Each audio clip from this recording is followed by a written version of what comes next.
ಶಾರದಮ್ಮ ಹೇಳಕ್ಕ. ತಗೋ ಫೋನ್ ತಗೋ, ನಾನು ಬೇರೆ ಫೋನ್ ತಗೊಂಡೆ, ಇದು ಯೂಸ್ ಮಾಡ್ಕೊತೀನಿ. ಸರಿ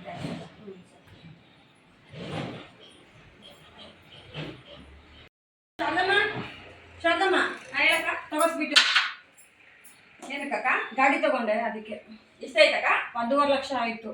ಕ್ಯಾಶಾ? ಇಲ್ಲ ಕಣೆ, EMI ಹಾಕ್ಸಿದೆ. ಹೌದಾ, ಸರಿ ಅಕ್ಕ. ಹ್ಞೂ ಸರಿ ಕಣೆ. ಹೇಳು. ಒಂದು 50 ರೂಪಾಯಿ ಕಾಸು ಕೊಡ್ರಕ್ಕ. ಏನಕ್ಕೆ? ಆಟೋ ಚಾರ್ಜ್ ಕಕ್ಕ. ಆಟೋ ಏನಕ್ಕೆ? ಫ್ರೀ ಬಸ್ ಇದೆಯಲ್ಲ, ಬಸ್ಸಲ್ಲಿ ಹೋಗು. ಅಯ್ಯೋ ಬಸ್ಗಳ ಫುಲ್ ರಶ್ ಅಕ್ಕ, ಹೋಗಕ್ಕಾಗಲ್ಲ ಇವಾಗ, ಬಸ್ ಸಿಕ್ಕಲ್ಲ ಈ ಟೈಮ್ಕ. ಸ್ಯಾಲ್ರಿ ಎಲ್ಲ ಏನ್ ಮಾಡ್ತೀಯಾ? ಒಂದ್ ಸ್ವಲ್ಪ ಇಟ್ಕೊಂಡಿರ್ಬೇಕು. ಎಲ್ಲ ಖರ್ಚಾಯ್ತಕ್ಕೋ, ಮಂತ್ ಎಂಡ್ ಬೇರೆ. ಪರ್ಸೆಗೆ ಎತ್ಕೊಂಡ್ ಬೈ. ಇದೇ ಆಗೋಯ್ತು. ಒಂದ್ ಸ್ವಲ್ಪ ಸೇವಿಂಗ್ಸ್ ಅನ್ನೋದೇನು ಮಾಡ್ಕೋಬೇಡ ನೀನು. ಸರಿ ಅಕ್ಕ, ಇನ್ಮೇಲೆ ಮಾಡ್ಕೊಂತೀನಿ ಹೇಳಿದ್ರಲ್ಲ. ಹೋಗು.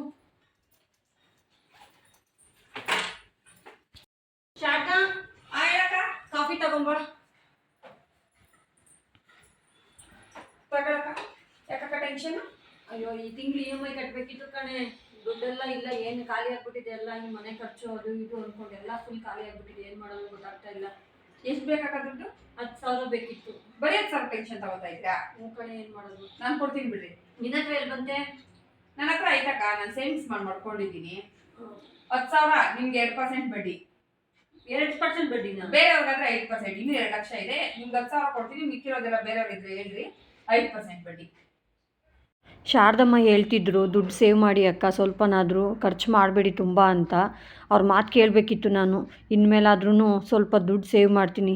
ಎಲ್ಲರೂ ಸ್ವಲ್ಪ ದುಡ್ದಿದ್ರಲ್ಲಿ ಸ್ವಲ್ಪನಾದರೂ ಸೇವ್ ಮಾಡಬೇಕು.